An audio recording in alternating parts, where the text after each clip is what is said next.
Hi everyone, it's me to talk about letting go to love. So, firstly, I want to thank all of you for being so encouraging and liking all my videos, coming to my lives, being part of my life. Thank each one of you, and I hope you have been enjoying them. I've certainly enjoyed having you here. So today I'm going to talk about self-care, loving yourself, and what is it that stops us.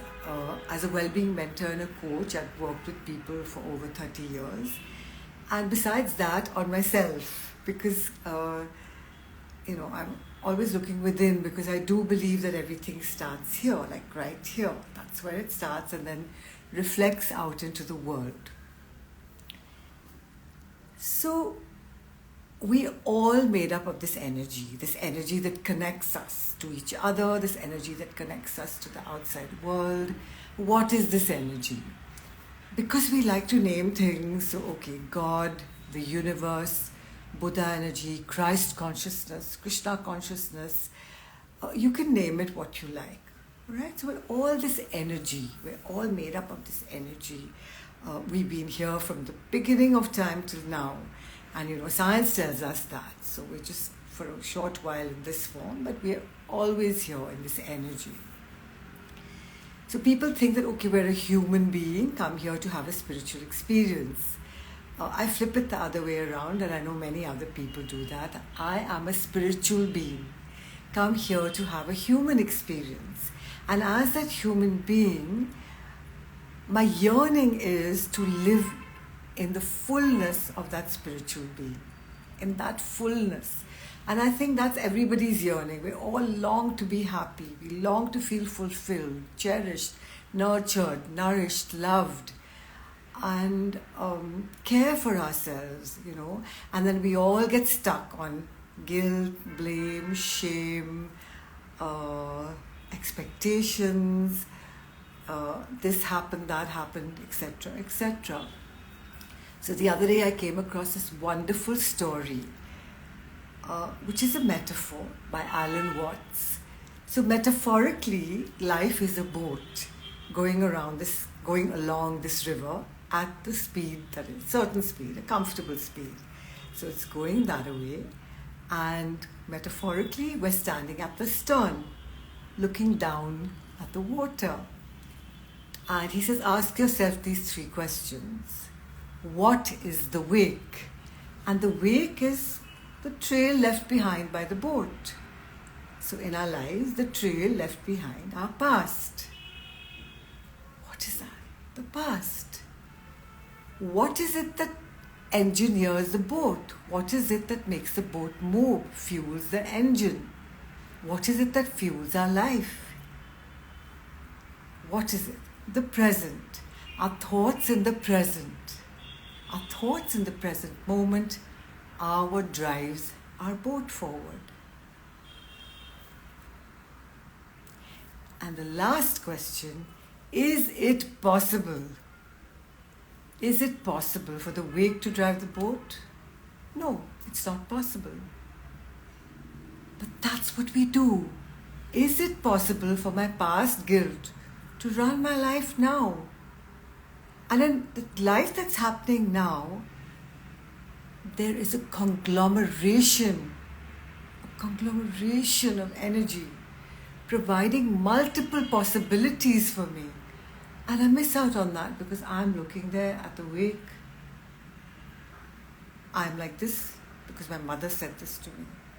I'm like this because my teachers were blah, blah, blah, blah, blah. I'm like this because I was betrayed. I'm like this, I can't tell you who it is, but you know what I'm like this because of the government, I'm like this because of the flood, I'm like this because of the tree that fell down. And we lose out on this present moment and what it's going to offer us here and now. So, till next Thursday, I'd really like you to think about this. Are you stuck in the wake of your life? Or are you living your life in the potential of now, this present moment, which offers you multiple possibilities? Multiple possibilities. And the only way to go forward is by this, by working with things here. So, not to say that you throw the past away. Yeah, we do connect with our past. There's grief to be healed. There's sometimes broken relationships that the heart needs healing for. But not to get into that spiral. And I will be talking about how not to get into spirals in the next few weeks, months. It takes ages to go through all this. Let me tell you, I am a work in progress myself. What I offer here is what has worked for me. I say, oh, something rings a bell, and I say, okay, this is a good thing. I'm going to use it. And I do use it. I ask myself, am I stuck in that wake? Hello, are you there right now? I mean, some of those people are dead and gone. Some of those people were wounded, they didn't know what else to do. Most people behave with you out of their woundedness. And just remember this one sentence. Most people, if they are behaving badly with you, are behaving out of their woundedness. So, very, very important thing for us all to understand, and I learned this the very, very hard way. What happens in here, what happens inside of me, my thoughts, my feelings, what I allow, the ancestor of every action is that first thought that I allow. What am I allowing into my thoughts? Is it constant grumbling? Is it constant negativity? Or do I live in the fullness of the spiritual being that I am? Am I living in the joy of that fullness? Another person can behave the way they want. Why do I need to reflect that? I radiate this fullness. I radiate the fullness that I'm connected to in here. I radiate the soothing that I'm connected to in here. I radiate the love that I'm connected to in here. That is not to say that I don't work on things that need to be worked on. But this is the first thing to do. Then we'll get there. It's when this becomes who you are, you realize your full potential. Doesn't matter if somebody didn't wish you, you can wish them. Yeah? Doesn't matter if somebody's behaving like a brat. You behave in your richness and fullness. You live your life in your joy and happiness. Why should you reflect their nonsense? Isn't that stupid? You're feeling happy in your heart. Someone comes and behaves like a real and you take that on and then you reflect that back. No, I mean that's really being stupid. Look, I've taught myself this, okay? Someone said something, I would say something like, no, hello, that's why? For what? I want to be peaceful. I want to be loving. I want to be happy in here. If I pick up their anger or their meanness, then I become that. I become the anger and the meanness. I don't want that, dude. I want to live in the richness of my spiritual being. I want to live in the richness of Christ's consciousness. I want to live in my fullness. I want to steer that boat forward with love and kindness and peace and understanding. So, are you in the wake? Or do you live in the present moment? Be open to the multiple possibilities that are waiting to gift themselves to you.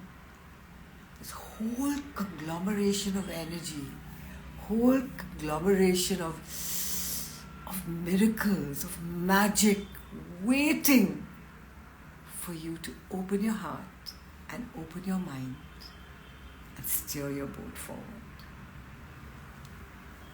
Live there. So let me see if anyone has any questions.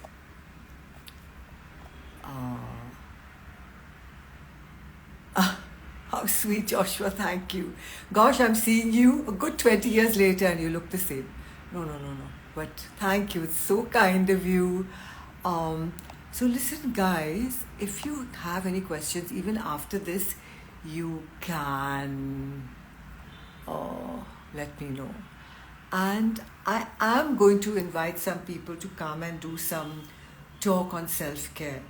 But this wake is very important. I'll be putting the text down of it. Just ask yourself, are you living in that wake or are you living now? And I'm not being flippant about grief. I'm not being flippant about any pain that you're in. I'm just telling you, don't let that spiral you into sorrow. Don't miss out on this right now. The preciousness of this moment, the preciousness of looking at the sky and seeing the beautiful clouds, the preciousness of, for me, morning walks. I just love them. The preciousness of the ice cream that you were going to eat just now. The preciousness of washing your hair and feeling that, look, water is a scarcity here in Bangalore. So that's also something to be celebrated. The preciousness of celebration. Celebrate your life. Celebrate these little joys. It could be the preciousness of getting into bed in the afternoon, having a quick nap. It doesn't have to be big things. It's the little things that are precious. Are you in the wake? Are you in this present moment? How are you steering your boat? Can the wake steer your boat? I mean, that's sheer foolishness. Are you living in the full potential of who you are? And you know, a thing I want everybody to think about is breaking through those labels. Stop it with those labels, labels and boundaries. I mean, hello, why? Why would I need a boundary when all I want to do is love you? You behave now how you want. I'll behave like me. I'll behave like who I am. I don't need a boundary. I don't need a boundary. I just want to love you. And yes, if you're behaving like a twit or like somebody that's being mean to me, I'll forgive you. And I'll bless you. And I'll be me. It's taken me time to get here, okay? I wasn't here on day one. So lots of love to everybody and love you guys. Thank you for all your support. And I will see you now tomorrow at 11 for a meditation. Bye. See ya. Write your questions down, okay? Thank you, thank you, thank you.